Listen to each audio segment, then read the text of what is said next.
Let us discuss the terminology articulation point and how to define it. So, please come to the definition at first. If in a graph, a vertex is called an articulation point, that means articulation point is a vertex. If by removing it and all the edges associated with it results in the increase of the number of connected components in the graph.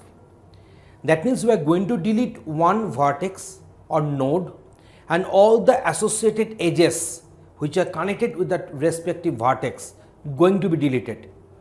Then the remaining graph, if the number of connected components is getting increased, then we shall say that that point was an articulation point. Okay. I think it will be better if you go for one example. For example, consider the following graph. So, one graph is given. Here the node number 1, that means this very node, and node number 0 are two articulation points. So, this is, they are telling that node number 1 and node number 0 are articulation points. I think it will be better, let us delete node number 1 and 0 separately in two different cases. Now, if you delete node number 1, then obviously its associated three edges are going to be removed. So, now after removing all, I am finding these two components.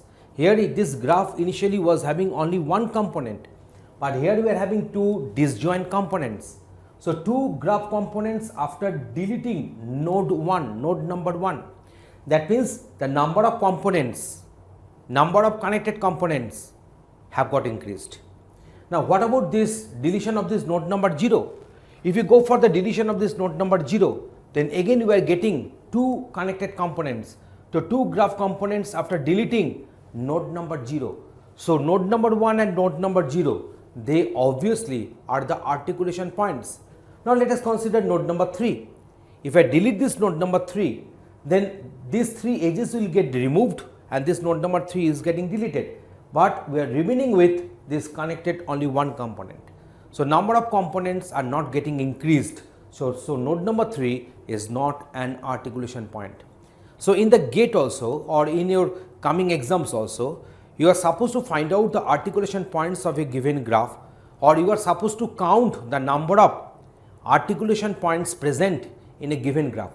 So, those questions can easily be answered if your conception is cleared, and through this example we have given you the idea what is the articulation point. I think you are getting this idea. Thanks for watching this video.